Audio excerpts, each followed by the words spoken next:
आपका स्वागत है हमारे YouTube चैनल रिलैक्स माइंड में।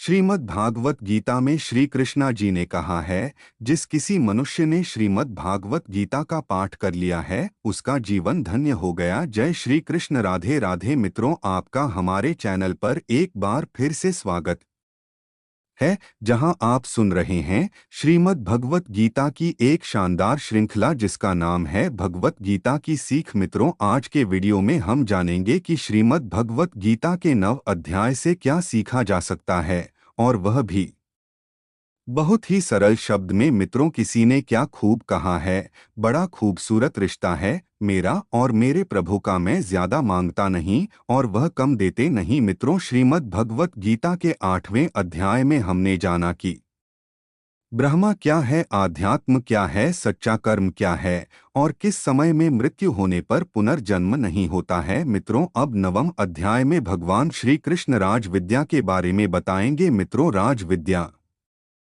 विद्या है जो मनुष्य को परम धाम तक ले जाती है, मोक्ष तक ले जाती है। इस अध्याय में हम यह भी जानेंगे कि जब हम अलग अलग देवी देवताओं की पूजा करते हैं तो उससे क्या फायदा या नुकसान होता है, क्या एक पापी भी ईश्वर की भक्ति करके उसे प्राप्त कर सकता है, और मनुष्य जीवन का परम लक्ष्य क्या है। तो चलिए मित्रों, सुनते हैं श्रीमद् भगवत गीता का अध्याय 9 संगीत। श्रीमद् भगवत गीता अध्याय 9 राज विद्या योग। श्री भगवान अर्जुन से कहते हैं कि वह उस दोष रहित अर्जुन को, उस अर्जुन को जिसमें दोष नहीं है, ईर्ष्या नहीं है, अब उसे परम गोपनीय विज्ञान सहित ज्ञान बताएंगे। ऐसा ज्ञान जिसको भली भांति जानकर अर्जुन दुख रूपी संसार से मुक्त हो जाएगा। मित्रों, जो कर्म आपको मुक्ति की ओर ले जाएं वह उत्तम है, जो आपको दुनियादारी में और फंसाए वह उत्तम नहीं। यह दुख की बात है, लेकिन सच है हमारे ज्यादातर काम हमें इस दुनिया की उलझनों में और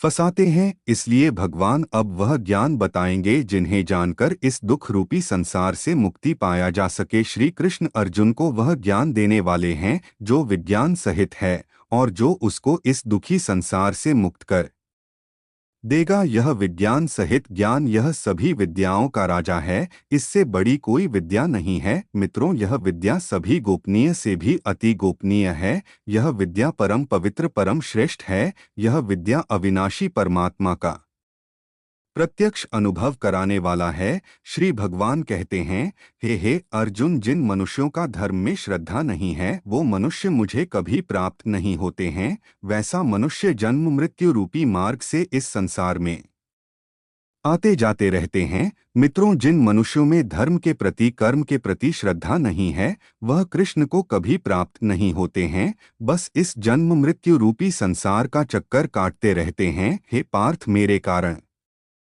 कि यह सारा संसार दिखाई देता है और मैं ही इस संपूर्ण जगत में अदृश्य शक्ति रूप में सभी जगह स्थित हूँ। सभी प्राणी मुझ में ही स्थित हैं, परंतु मैं उनमें स्थित नहीं हूँ। मित्रों, यहाँ पर श्री कृष्ण कहना चाहते हैं कि उसके अव्यक्त स्वरूप में पूरा जगत व्याप्त है, लेकिन वह उसमें नहीं है। बर्फ जल से बनी होती है, बर्फ में और कुछ नहीं, सिर्फ जल है, लेकिन जल में बर्फ नहीं। इस जगत का हर प्राणी कृष्ण में व्याप्त है, लेकिन कृष्ण उनमें नहीं है। हे अर्जुन, यह मेरी ऐश्वर्यपूर्ण योग शक्ति को देख। यह संपूर्ण सृष्टि मुझ में कभी स्थित नहीं रहती है, फिर भी मैं सभी प्राणियों का पालन पोषण करने वाला हूँ और सभी प्राणियों में शक्ति रूप में स्थित हूँ, परंतु मेरा आत्मा सभी प्राणियों में स्थित नहीं रहता है, क्योंकि मैं ही सृष्टि का मूल कारण हूँ। जिस प्रकार सभी जगह बहने वाली महान वायु सदैव आकाश में स्थित रहती है, उसी प्रकार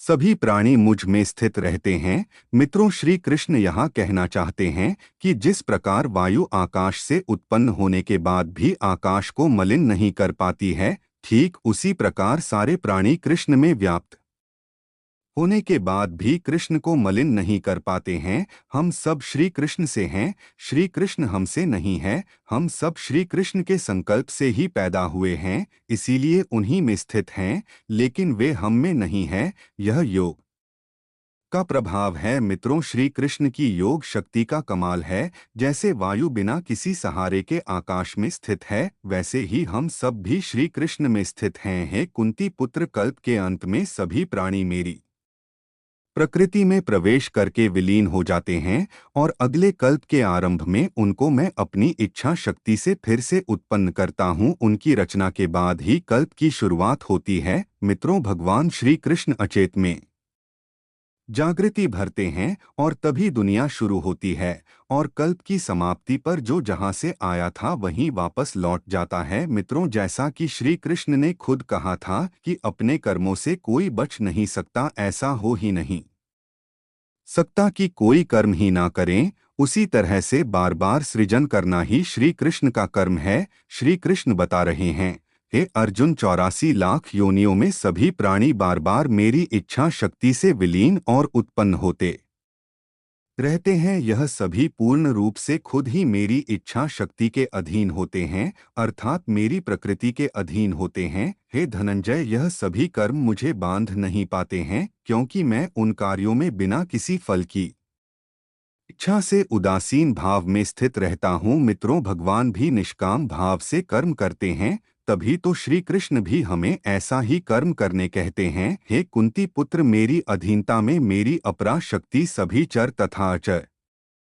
जीव उत्पन्न और विनयन से यह संसार परिवर्तनशील है। मित्रों, ज्ञान की तो फिर भी सीमा है, लेकिन अज्ञान की नहीं। ऐसे अनगिनत अज्ञानी हैं जो श्री कृष्ण को नहीं मानते, उन्हें नहीं समझते। यहाँ श्री कृष्ण से मतलब अर्जुन का सारथी या देवकी नंदन नहीं, यहाँ श्री कृष्ण से मतलब वह परमात्मा जिसमें यह सारी दुनिया व्याप्त है। जो अज्ञानी उस परमात्मा को नहीं जानते, उनके बारे में श्री कृष्ण कह रहे हैं, हे अर्जुन मूर्ख मनुष्य मुझे अपने ही समा जन्म मृत्यु को प्राप्त होने वाला समझते हैं, इसलिए वह सभी मनुष्य जीवात्माओं का परम ईश्वर वाले मेरे स्वभाव को नहीं समझ पाते हैं। ऐसे मनुष्य कभी न पूर्ण होने वाली आशा में, कभी न पूर्ण होने वाले कर्मों में और कभी न प्राप्त होने वाले ज्ञान में मोहग्रस्त होकर मेरी मोहने वाली भौतिक प्रकृति की ओर आकृष्ट होते रहते हैं। ऐसे मनुष्य निश्चित रूप से राक्षसी प्रवृत्ति और आसु स्वभाव धारण किए रहते हैं। हे पृथा पुत्र, मोह से मुक्त हुए महापुरुष दैवीय स्वभाव को धारण करके मेरी शरण ग्रहण करते हैं और मुझको सभी जीवा आत्माओं का उद्गम जानकर अनन्य भाव से मुझ अविनाशी का स्मरण करते हैं। जो देवी प्रकृति के लोग होते हैं, उनके यह खास बात के बारे में श्री कृष्ण कहते हैं कि यह लोग दृढ़ निश्चय वाले होते हैं। ऐसे महापुरुष दृढ़ निश्चय से प्रयत्न करके निरंतर मेरे नाम और महिमा का गुणगान करते हैं और सदैव मेरी भक्ति में स्थिर होकर मुझे बार बार प्रणाम करते हुए मेरी पूजा करते हैं। कुछ मनुष्य ज्ञान के अनुशीलन द्वारा यज्ञ करके, कुछ मनुष्य मुझे एक ही तत्व जानकर, कुछ मनुष्य अलग अलग तत्व जानकर अनेक विधियों से निश्चित रूप से मेरे विश्व स्वरूप की ही पूजा करते हैं। मित्रों, परमात्मा की प्राप्ति का तरीका सबका अलग अलग हो सकता है, परंतु लक्ष्य सबका एक ही है और वह है श्री कृष्ण। श्री कृष्ण अपने बारे में बताते हुए कहते हैं कि हे अर्जुन, मैं ही वैदिक कर्मकांड को करने वाला हूँ, मैं ही यज्ञ हूँ, मैं ही पितरों को दिए जाने वाला तर्पण हूँ, मैं ही जड़ी बूटी रूप में औषधि हूँ, मैं ही मंत्र हूँ, मैं ही घृत हूँ, मैं ही अग्नि हूँ और मैं ही हवन में दी जाने वाली आहुति हूँ। इस संपूर्ण ब्रह्मांड का पालन करने वाला पिता मैं ही हूँ, मैं ही उत्पन्न करने वाली माता हूँ, मैं ही मूल स्रोत दाता हूँ, मैं ही इसे धारण करने वाला हूँ, मैं ही पवित्र करने वाला ओंकार शब्द हूँ, मैं ही ऋग्वेद सामवेद और यजुर्वेद हूँ, मैं ही सभी प्राप्त होने वाला परम लक्ष्य हूँ, मैं ही सभी का भरण पोषण करने वाला हूँ, मैं ही सभी का स्वामी हूँ, मैं ही सभी के अच्छे बुरे कर्मों को देखने वाला हूँ, मैं ही सभी का परम धाम हूँ, शरण स्थली हूँ, मैं ही सभी से प्रेम करने वाला घनिष्ठ मित्र हूँ, मैं ही सृष्टि को उत्पन्न करने वाला हूँ, मैं ही सृष्टि का संहार करने वाला हूँ, सभी का स्थिर आधार हूँ, मैं ही सभी को आश्रय देने वाला हूँ और मैं ही सभी का अविनाशी कारण हूँ। हे अर्जुन, मैं ही सूर्य रूप में तपकर, जल को भाप रूप में रोककर बारिश रूप में उत्पन्न होता हूँ, मैं ही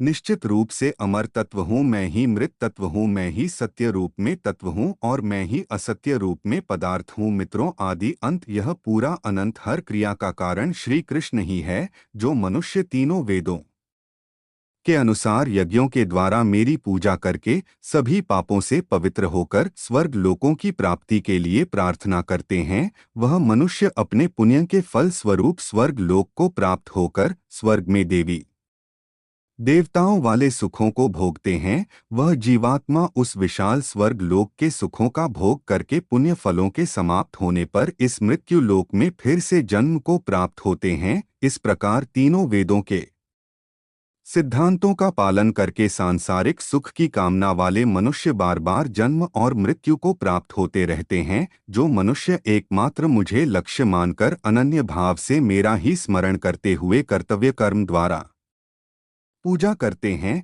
जो सदैव निरंतर मेरी भक्ति में लीन रहते हैं, उस मनुष्य की सभी आवश्यकताएं और सुरक्षा की जिम्मेदारी मैं स्वयं निभाता हूँ। हे कुंती पुत्र, जो भी मनुष्य श्रद्धापूर्वक भक्ति भाव से अन्य देवी देवताओं को पूजा करते हैं, वह भी निश्चित रूप से मेरी ही पूजा करते हैं, किंतु उनका वह पूजा करना अज्ञानता पूर्ण और त्रुटिपूर्ण होता है, क्योंकि अज्ञानता के कारण वैसे मनुष्य मुझे उस प्रकार से नहीं भज पाते हैं जिससे कि मैं उन्हें प्राप्त हो सकूं जो दूसरे देवी देवताओं को भजते हैं। असल में वह भी श्री कृष्ण को ही भज रहे हैं, और इसकी वजह है कि संपूर्ण यज्ञों का भोक्ता और स्वामी श्री कृष्ण ही है। ऐसे लोगों की विधि सही नहीं है, क्योंकि यह लोग श्री कृष्ण के परमेश तत्व को नहीं जानते। ऐसा करने की वजह से ही यह लोग पुनर्जन्म को प्राप्त होते हैं। जो मनुष्य देवताओं की पूजा करते हैं, वह देवताओं को प्राप्त होते हैं। जो